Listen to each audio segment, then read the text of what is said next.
நம்ம இந்த ரெக்கார்ட் பண்ற சமயத்தை பார்த்தா இங்கிலாந்து வின் மாதிரி தெரிஞ்சது நேற்றுக்கு. டீ டைம் வரைக்கும் டீ டைம்லயே இந்தியா டீ போச்ச கூட எல்லாம் தானே இங்கிலாந்து தான் வின்னு நினைச்சாங்க. அந்த பித்தல் ஒருத்தன் வந்தாயா, அவன் ஆர்சிபிக்கு டப்புன்னு அடிச்சாயா. அந்த பித்தல் வந்ததுனாலதான் நம்மளுக்கு இந்தியா வின் பண்ணிட்டாங்க.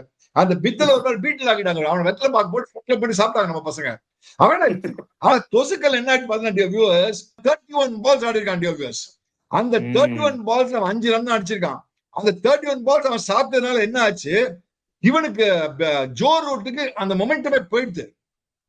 அதுக்கப்புறம் அவுட் ஆனான். 31 பால்ஸ் அவுட் ஆயிட்டான். அவுட் ஆயிட்டு என்ன ஆச்சு, ஜோ ரூட் என்ன ஆச்சு போட்டு எங்கோ எவனாவது 111 இப்படி அவுட் ஆகி பாத்திருக்கீங்களா டிவிஎஸ்? 101 டிவிஎஸ் இவ்வளவு போய் அவுட் ஆகி பாத்திருக்கீங்களா? The ball was moving, Chika. அது என்ன ஆச்சுன்னு தெரியல நேத்துக்கு. டீக்கு அப்புறம் 70 ஓவர்ஸ்க்கு அப்புறம் suddenly the ball started moving so much, Chika. இன்னைக்கு காத்தாலியும் ஆமா பயங்கரமா மூவ் ஆச்சு.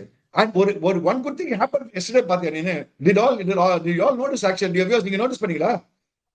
டீக்கு அப்புறம் யார் bowling போட்டா இந்தியாக்கு? சிராஜ் பிரசீத் கிருஷ்ணா. கரெக்ட். சிராஜ் பிரசீத் கிருஷ்ணா bowling போட்டாங்க. அதுக்கப்புறம் ரெயின் ஸ்டாப் பிளே 1 hour கழிச்சு they were getting tired, rain came, stop play. திருப்பி இன்னைக்கு காத்தால யார் bowling போட வேண்டியது? Siraj Prasidh Krishna.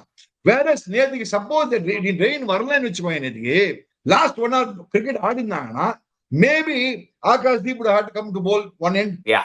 Correct. Jadeja might have come to the other end or Washington Sundar, because these two guys would have got tired, right? Yes. So everything பண்ணி பார்த்தா எல்லாமே went actually for India. In all fairness, அது சொல்லுவாங்க, when things have to go well for you, everything, all the energies will fall in place அப்படினாங்க. Everything fell in place for us. But என்ன ஆனா சொல்லு மச்சான், ஒரு டெஸ்ட் கிரிக்கெட்ல நானும் டெஸ்ட் கிரிக்கெட் ஆடி இருக்கேன், பார்த்திருக்கேன், நிறைய கமெண்ட்ரி பண்ணிருக்கேன். நானும் ஒரு டைட் டெஸ்ட் மேட்ச் ஆடி இருக்கேன்.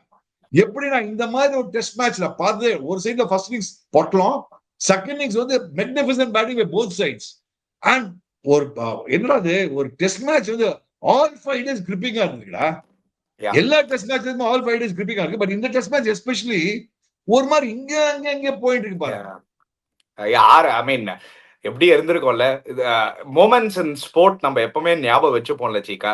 இந்த மேட்ச் மட்டும் தோத்துந்தனா நம்ம என்ன இந்த மேட்ச் ஞாபகம் வச்சிருப்போம்னா, சிராஜ் கேட்ச் விட்டான்டா மேட்சை தோத்துட்டோம்டா மறந்துருப்பாங்க. சிராஜ் வந்து இவ்வளோ ஒரு ஒர்க் ஹார்ஸ் மாதிரி இருந்திருக்காரு இந்த சீரீஸ்ல. Thank God, நிஜமாவே thank God that he got what he deserved. India winning the match with his performance. So hats off Mohammad Siraj.